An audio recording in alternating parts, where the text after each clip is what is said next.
Good morning, class. We were studying about the lesson diversity in living organisms. In part 1, we have already studied about classification and evolution, hierarchy of classification, and we have already studied about the 5 kingdoms of classification put forth by Whitaker. So, which are the 5 kingdoms of classification? Kingdom Monera, Protista, Fungi, Plantae, and Kingdom Animalia. So we all know that Kingdom Plantae and Kingdom Animalia have wide varieties of species in them. So these two kingdoms have to be subgrouped, isn't it? So these two categories have many subgroups. We have to study about the subgroups of Kingdom Plantae and Kingdom Animalia. So let us study in detail now about Kingdom Plantae.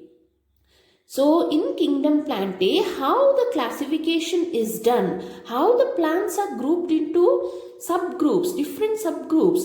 How is that done? So first of all, it is based on whether the plant body is well differentiated or not. Differentiated in the sense, if the plant body has root, stem and other body parts. The next level of classification is based on whether the plant body has special tissues for transporting of water and other substances. And then the classification is based on whether the plant will bear the seeds and whether the seeds are enclosed within the fruits or not. So like this the classification will go on and the plants are divided into subgroups in Kingdom Plantae. So there are 5 subgroups: Thallophyta, Bryophyta, Gymnosperms, Angiosperms and Pteridophyta. The first subgroup among Kingdom Plantae is Thallophyta. So these group of plants do not have well differentiated body design. Can you see the picture here? These plants do not have well defined body design. These plants are commonly called as algae. In the rainy season, you can see green patches here and there in the ground, or where the water flows frequently, you can see green patches. Isn't it, children? Those group of plants are called as algae, and it is the smallest group of plants. And these plants are usually seen in the aquatic region, or water flow is there. Then you can see this algae plants. Few examples of algae or Thallophyta are Spirogyra, Eulothrix, Cladophora, Chara. All these are the examples.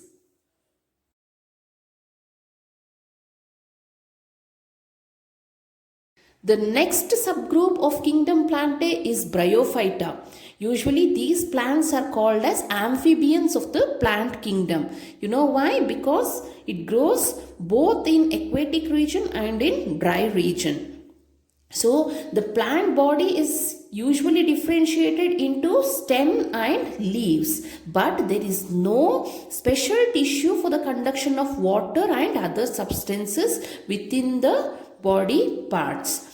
Few examples of the Bryophyta are moss or Funaria, Mercantia, Rixia and so on.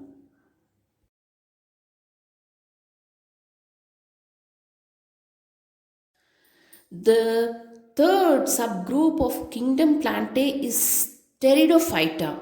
In this group, the plant body is differentiated into root, stem and leaves.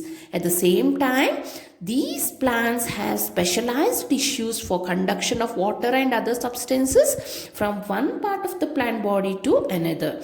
Whereas, in case of bryophytes, there were no specialized tissues for conduction. Some of the examples of the plants which belong to Pteridophyta are the ferns. The ferns what you see here and there. You can see ferns in your garden plants also, isn't it? So these ferns belong to Pteridophyta. Few other examples are Marsilia and horsetail. So now we have already studied about 3 subgroups of kingdom Plantae. Which are the 3 subgroups? Thallophyta, Bryophyta and Pteridophyta. In these 3 subgroups, they have naked embryos called the spores. Okay. Here you can see spores in Funaria which belong to Bryophyta. So these are the spores. Spore formation will be there in these 3 subgroups. The reproductive organs of plants in all these subgroups are very inconspicuous. That means they cannot be seen properly.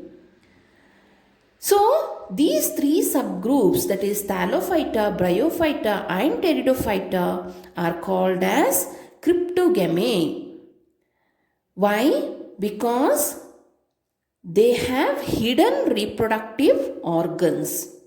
Understood? So these 3 subgroups, that is Thallophyta, Bryophyta and Pteridophyta, are known as cryptogamy because they have hidden reproductive organs.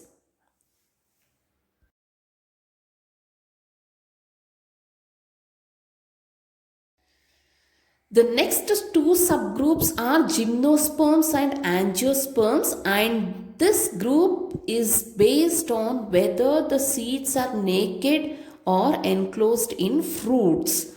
So these 2 subgroups, that is gymnosperms and angiosperms, are known as phanerogams. You know why? Because these plants have well differentiated reproductive tissues that make seeds.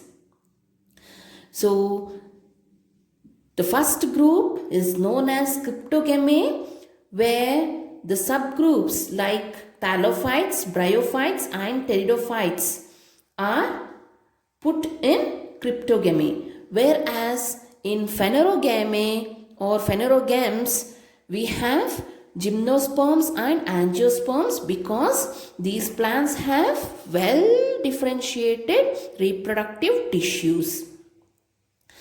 So in these 2 subgroups, seed formation will be there.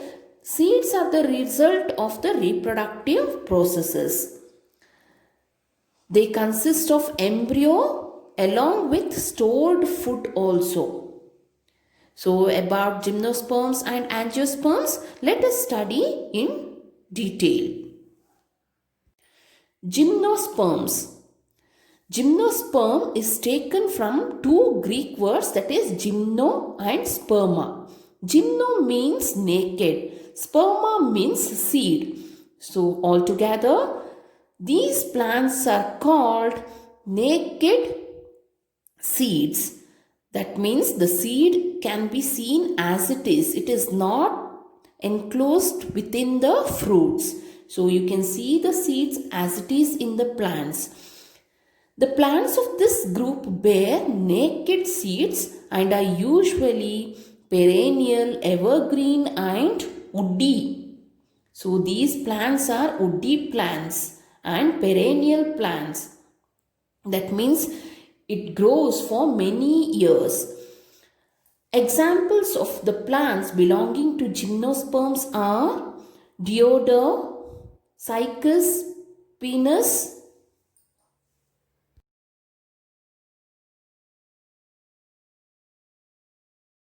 angiosperms.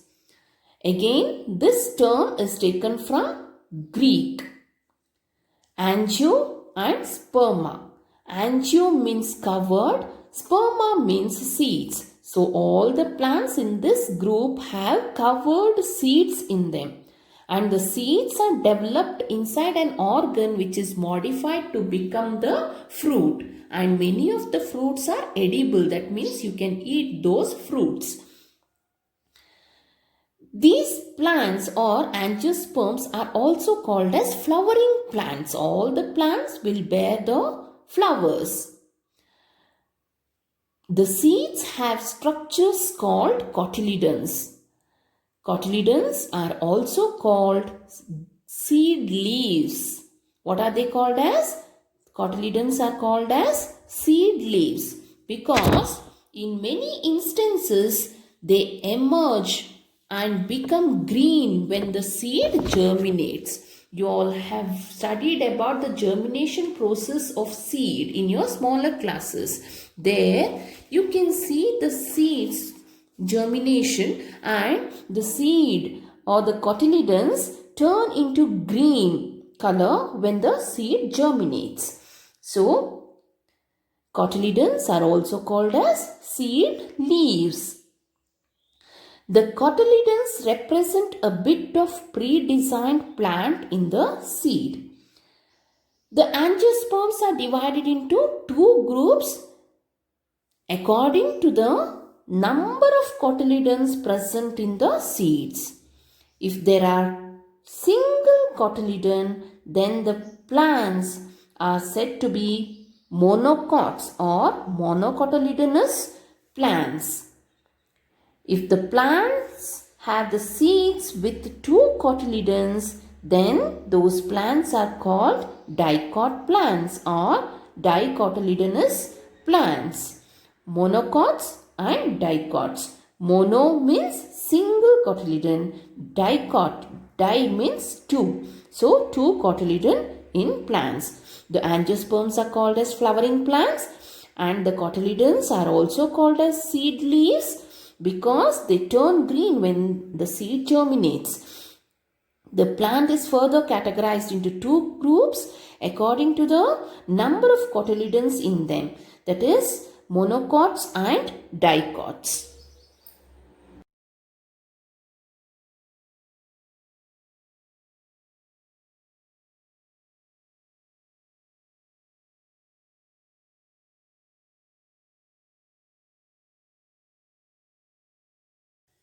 Let us study about kingdom Animalia.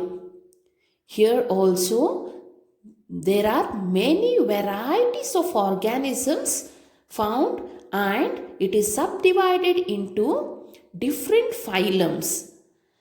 Here, in order to study about the organisms, especially these organisms are eukaryotic. Eukaryotic means the nucleus will have proper nuclear membrane also. The cells will have nucleus and nuclear membrane. All the organisms are multicellular and heterotrophic. Heterotrophic means those organisms which depend on other organisms for their food. And the cells of these animals will not have cell walls. And most of the animals move from one place to another. So, kingdom Animalia is classified into 10 phylums, that is Porifera, Coelenterata, Platyhelminthes, Nematoda, Annelida, Arthropoda, Mollusca, Echinodermata, Protochordata and Vertebrata. So now one by one we have to study about these phylums. Porifera. Porifera means the organisms having holes in their body. Holes or pores. Throughout their body we can see holes or pores. These organisms cannot move from one place to another. We can see them attached to some solid support. There is canal system that helps in circulating water throughout the body in order to bring food and oxygen. These animals are covered with hard outside layer or skeleton. There is minimal differentiation and division into tissues in the body. Commonly, these organisms are called as sponges and is found in marine habitat. Few examples of the animals of Porifera are Euplectella, Cycon, Spongilla.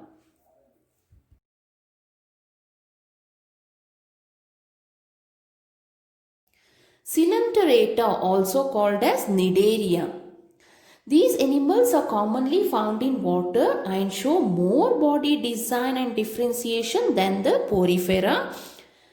So there is a cavity in the body. The body is made up of two layers of cells. One makes up cells on the outside of the body and the other makes up the inner lining of the body. Some of these species are found in colonies or also known as corals. They are found in groups. And some others are found in individual forms like the hydra or sea anemone. So can you see the examples here? You can see the body cavity here. Mouth, tentacles can be seen. Yes, gastrovascular cavity. This is the foot. So even the sea anemone has got tentacles around the mouth. So hair-like structure or different structures. Tentacles are hair-like structures in your body.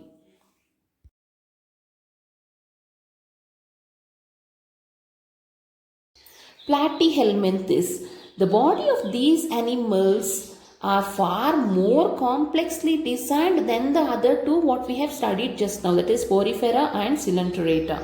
So here the animals have complexly designed body structure. They are bilaterally symmetrical. That means the left side and the right halves of the body have the same design. If the left half and right half of the body have the same design, it is said to be bilaterally symmetrical.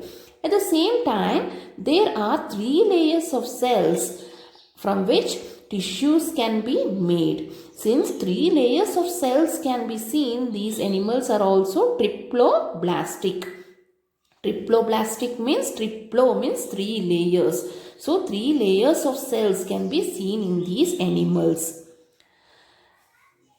There is some degree of tissue formation because three layers of cells can be seen. At the same time, there is no true internal body cavity or coelom. True internal body cavity or coelom is absent. The body is flattened dorsiventrally. Dorsiventrally means from top to bottom. The body is flat. So these animals are also called as flatworms. Since the body is flattened from top to bottom, these animals are commonly called as flatworms. These animals are free living or parasitic. Okay. Some of the examples of flatworms are planarians, liver flukes, tapeworm and so on.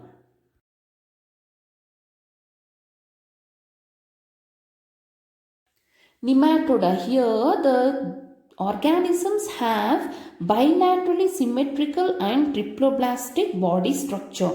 Bilaterally symmetrical means both left half of the body and right half of the body will have same design. Triploblastic means three layers of cells can be seen in their body. The body is not flattened, other than that it is cylindrical. There are tissues but there is no real organ. A type of body cavity can be seen, also known as pseudocoelom. They are very familiar as parasitic worms. These worms cause diseases in other organisms. One common disease known as elephantiasis is caused by filarial worm belonging to this category of nematoda. So some other worms which is found in the intestine, that is roundworm and pinworm, are also examples of the group Nematoda. Annelida. The animals belonging to Annelida have bilaterally symmetrical and triploblastic structure. In addition to that, they have a body cavity. There is a true body cavity found inside the body. At the same time, there are organs inside the body. And we can see the body is segmented from top to bottom. The segments are lined up one after the other from head to tail. These animals are found in varieties of habitats like freshwater, marine as well as in land. Earthworm, leeches, nereis are the examples of the animals belonging to Annelida.